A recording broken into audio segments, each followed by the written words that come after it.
जगदीश चंद्र माथुर।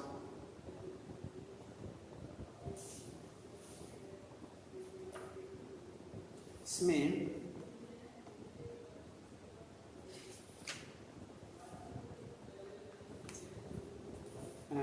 सबसे पहले हम देख रहे हैं थोड़ा जगदीश चंद्र माथुर जी जो हैं इनका थोड़ा जीवन, संक्षिप्त जीवन परिचय। अब देखिए,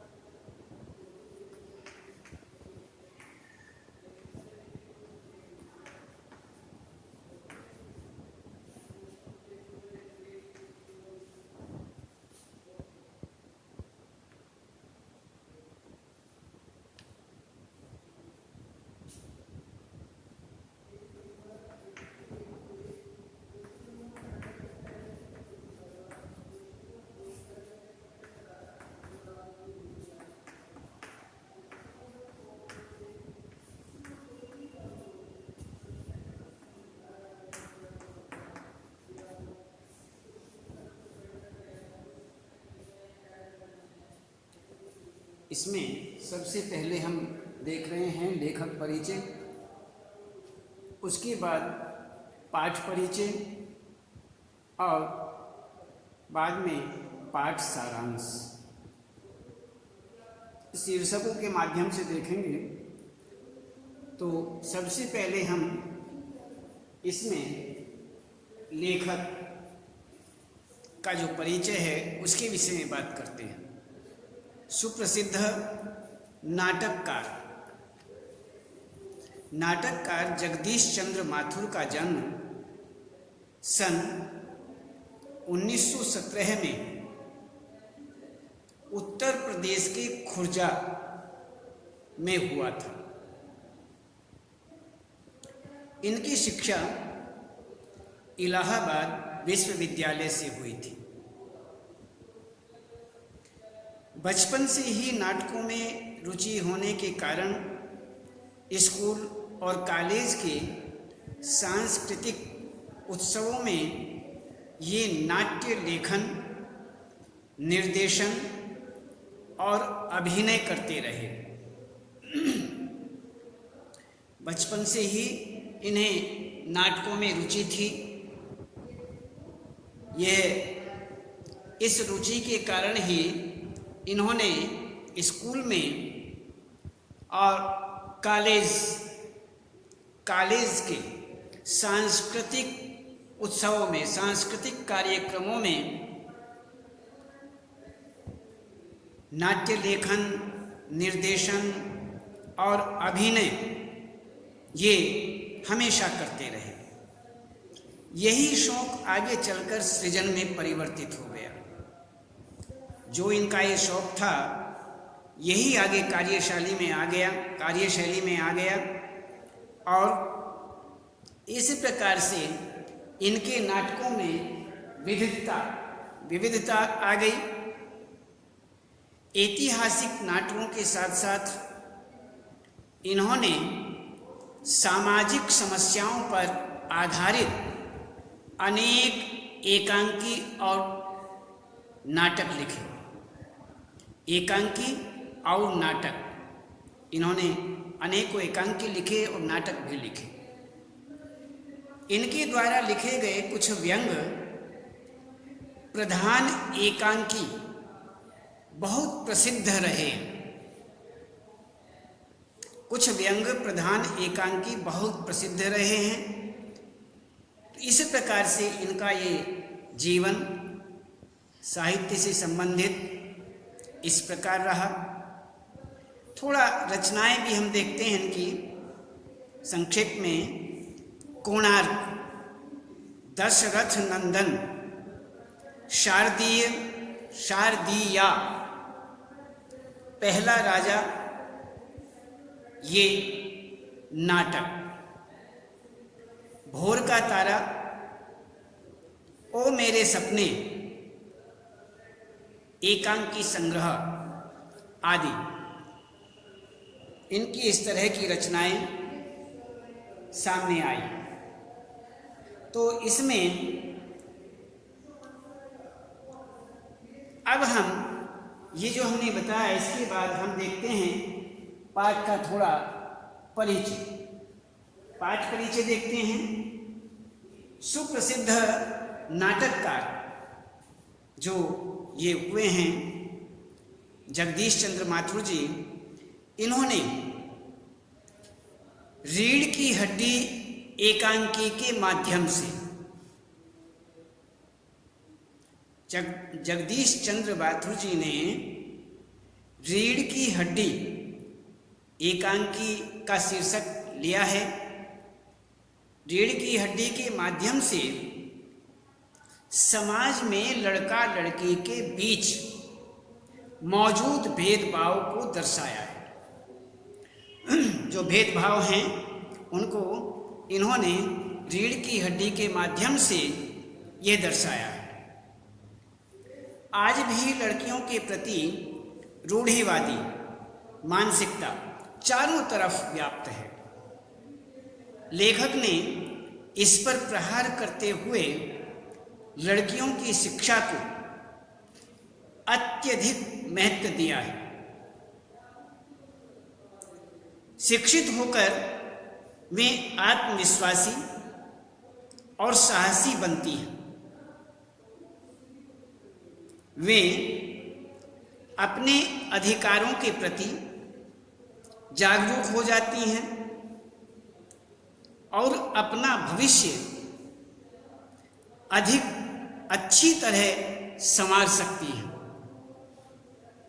अपना जो भविष्य है वो अच्छी प्रकार से वह संवारती हैं, संवार सकती हैं। वे अपने अधिकारों के प्रति जागरूक हो जाती हैं और अपना जो भविष्य है वह अधिक अच्छी तरह संभाल सकती हैं। लड़कियों को सजावट की वस्तु मानने वाले, जो लड़कियों को सजावट की वस्तु समझते हैं, मानते हैं, वे लोगों को, उन लोगों तथा दहेज के लोभियों को, जो दहेज के लोभी हैं, उनको शिक्षित एवं अपने अधिकारों के प्रति, शिक्षित और अपने अधिकारों के प्रति सचेत लड़कियां ही सबक सिखा सकती हैं, ये निश्चित है। तो इसी प्रकार से यहाँ पर ये बताया गया है कि हर प्रकार से यहाँ ऐसा कहते हैं। तो हम देखते हैं कि ये हुआ रचनाएं। अब हम इसके बाद यहाँ पाठ का सारांश देखते हैं और वह भी शीर्षकों के माध्यम से।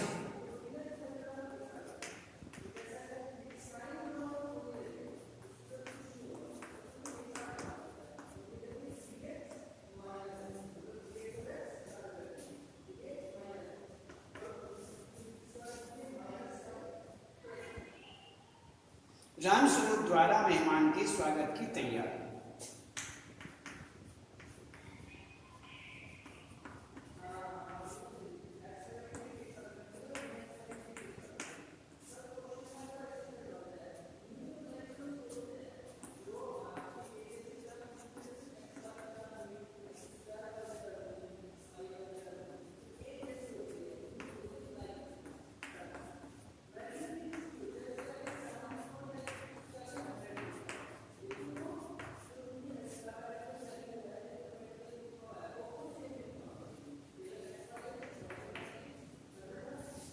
रामस्वरूप और प्रेमा की चिंता।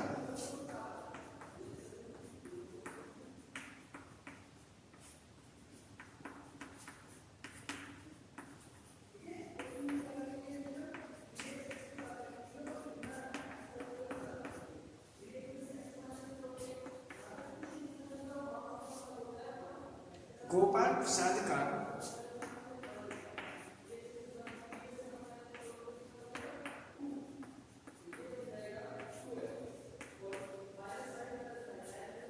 शंकर के साथ आगमन।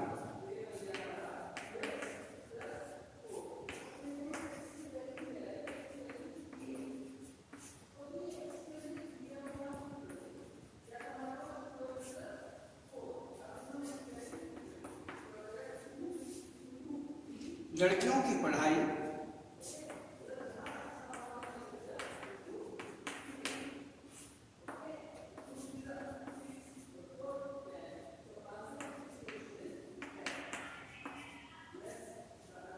और खूबसूरती पर चर्चा।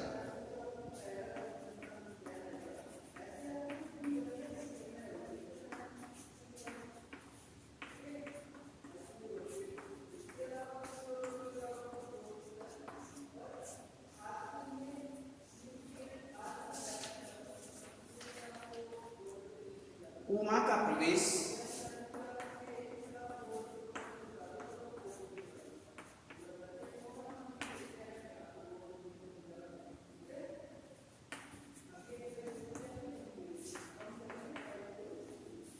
उमा की डांट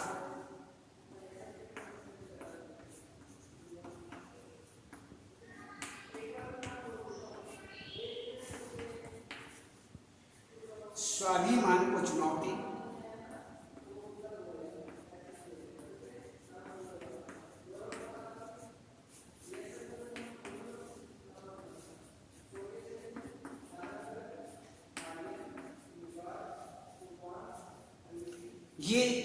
ये हुआ यहां पर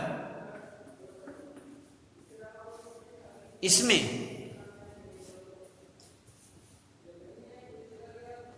कि सारांश के अंतर्गत शीर्षक राम स्वरूप द्वारा मेहमान के स्वागत की तैयारी, दूसरा राम स्वरूप और प्रेमा की चिंता,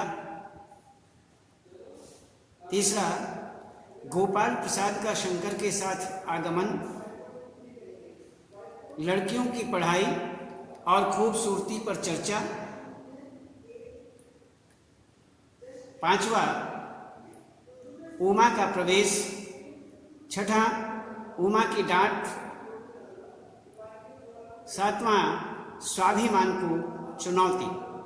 इस तरह से ये शीर्षक आए, इसके विषय में चर्चा करते हैं। सबसे पहले राम स्वरूप द्वारा यहाँ पर मेहमान के स्वागत की तैयारी। तो बाबू राम स्वरूप अपने नौकर के साथ मिलकर अतिथि कक्ष की सज्जा में सुधार करते हैं। नौकर चादर की बजाय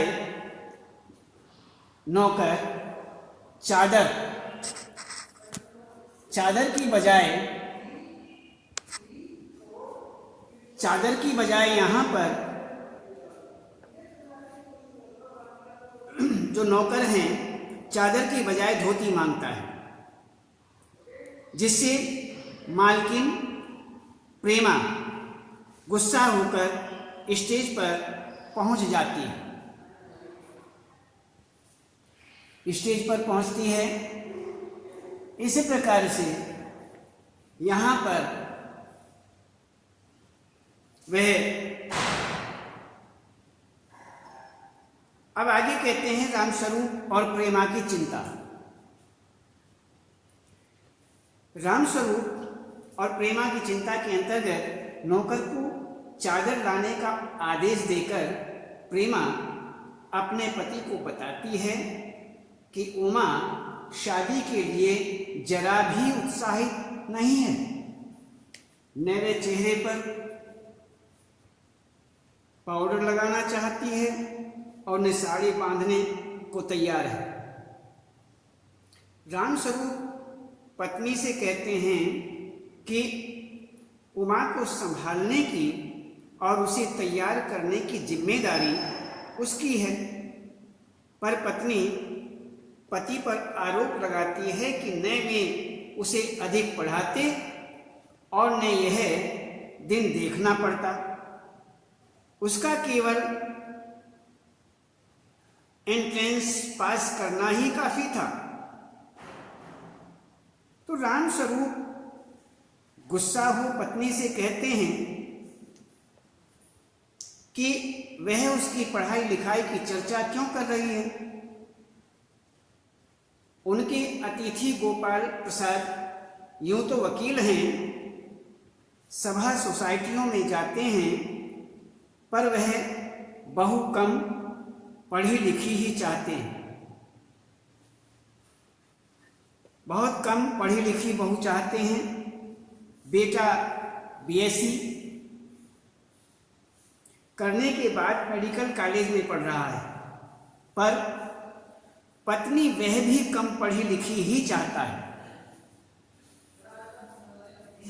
इस प्रकार से यहाँ पर गोपाल प्रसाद का शंकर के साथ आगमन। कहते हैं कि नौकर को मक्खन लाने भेज रामस्वरूप मेहमानों का स्वागत करते हैं। औपचारिकता समाप्त होने के बाद बातचीत का सिलसिला शुरू होता है।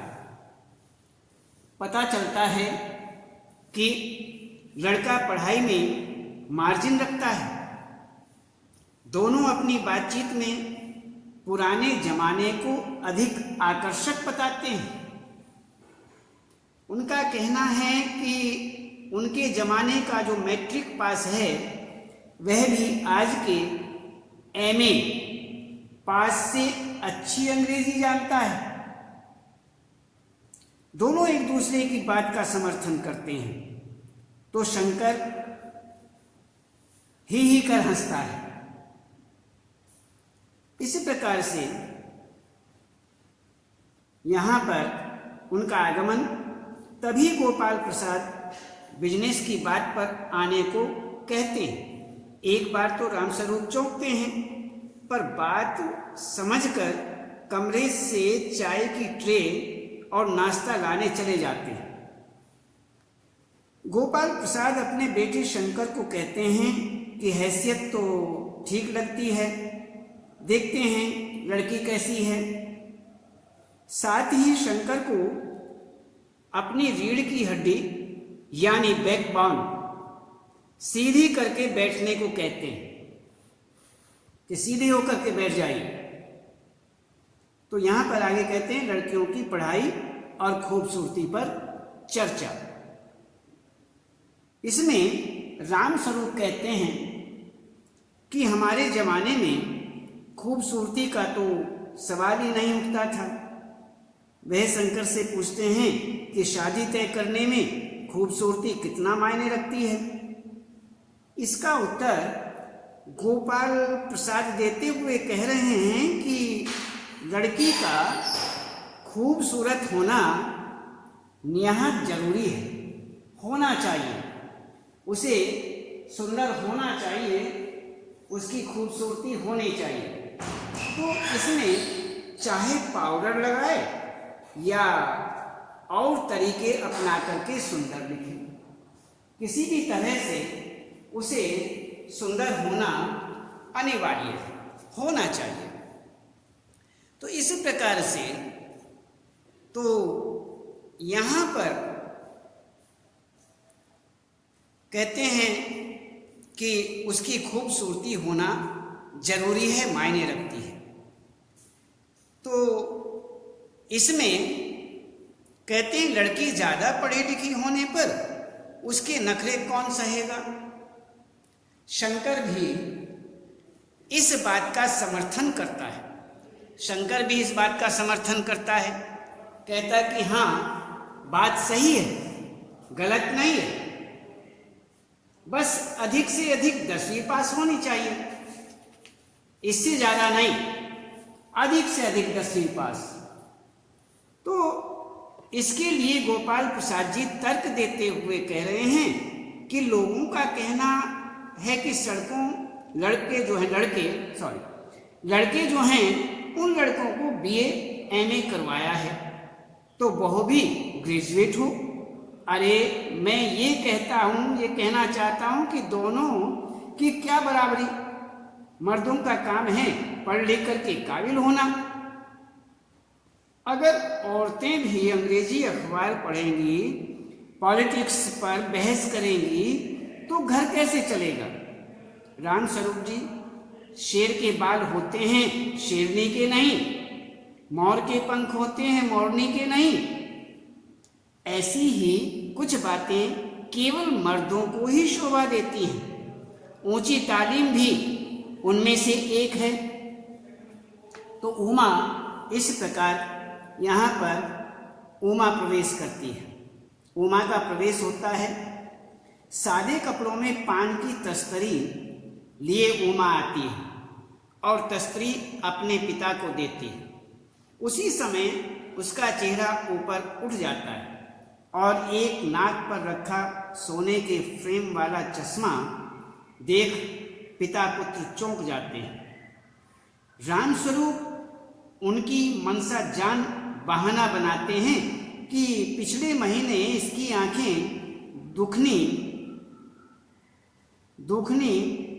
आ गई थी, उससे प्रभावित हो गई थी, इसलिए कुछ दिन के लिए चश्मा लगाना पड़ा। गोपाल प्रसाद जानना चाहते हैं कि कहीं पढ़ाई के कारण तो यह चश्मा नहीं लगा है। गाने बजाने के बारे में पूछने पर उमा सितार उठा, मेरे तो गिरधर गोपाल दूसरों ने कोई भजन सुनाती है। तभी उसकी आंखें शंकर से मिलती हैं और वह गाते गाते रुक जाती है। गोपाल प्रसाद पेंटिंग और सिलाई की जानकारी लेते हैं और इनाम वगैरह जीतने की बात करते हैं, लेकिन उमा चुप रहती है। इसी बीच उमा की डांट। गोपाल प्रसाद के ये कहने पर कि उमा को बोलना चाहिए, उमा दृढ़ स्वर में कहती है, क्या जवाब दूं बाबूजी? जब कुर्सी मेज बिकती है तो दुकानदार कुर्सी मेज से नहीं पूछता, सिर्फ खरीददार को दिखला देता है। पसंद आ गई तो अच्छा, वरना वह आगे कहती है, जरा इन महाशय से पूछिए कि क्या लड़कियों के दिल नहीं होते, क्या उन्हें चोट नहीं लगती? इस प्रकार से उमा ने कहा।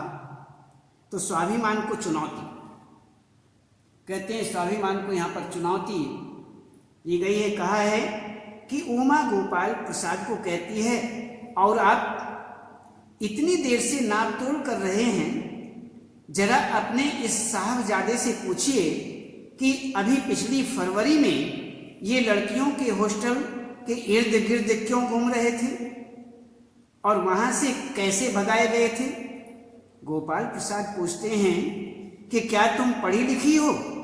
उमा, हाँ, मैंने बीए पास किया, कोई चोरी नहीं की और न ही आपके पुत्र की तरह टांक झांक कर कायरता दिखाई। मुझे अपने मान और इज्जत का ख्याल है। आपके बेटे को तो नौकरानी के पैर पड़ मुंह छिपाकर भागना पड़ा था। जैसे ही गोपाल प्रसाद छड़ी उठाने को तैयार होते हैं, उमा उन्हें और चिढ़ा देती है, घर जाकर यह पता लगाइएगा कि आपके लाडले बेटे के पास रीढ़ की हड्डी है भी या नहीं, यानी बैकबोन है भी या नहीं। बाबू गोपाल प्रसाद चेहरे पर बेबसी का गुस्सा लिए और शंकर रुलासा पन लिए बाहर चले जाते हैं। रामस्वरूप धम्म से कुर्सी पर बैठ जाते हैं। इस प्रकार प्रेमा भी घबराहट की स्थिति में वहां आती है। तभी रतन मक्खन लेकर लौटता है और सभी लोग उसकी ओर देखते हैं और उसी समय पर्दा गिर जाता है। तो इसी प्रकार से यहाँ पर ये हमने आपको बताया पाठ का सारांश इन शीर्षकों के माध्यम से। रामस्वरूप द्वारा मेहमान के स्वागत की तैयारी, दूसरा रामस्वरूप और प्रेमा की चिंता का क्या कारण था उसके विषय में, गोपाल प्रसाद का शंकर के साथ आगमन, लड़के के साथ आगमन होता है, लड़कियों की पढ़ाई और खूबसूरती पर भी चर्चा होती है। आगे कहते हैं उमा का प्रवेश होता है और उमा की डांट, उमा डांटती है, कठोर स्वर में कहती है और स्वाभिमान को चुनौती, स्वाभिमान जो है उसे चुनौती। तो इसी प्रकार से यहाँ पर ये बताया गया है। अब आज केवल इतना ही और कल बताएंगे।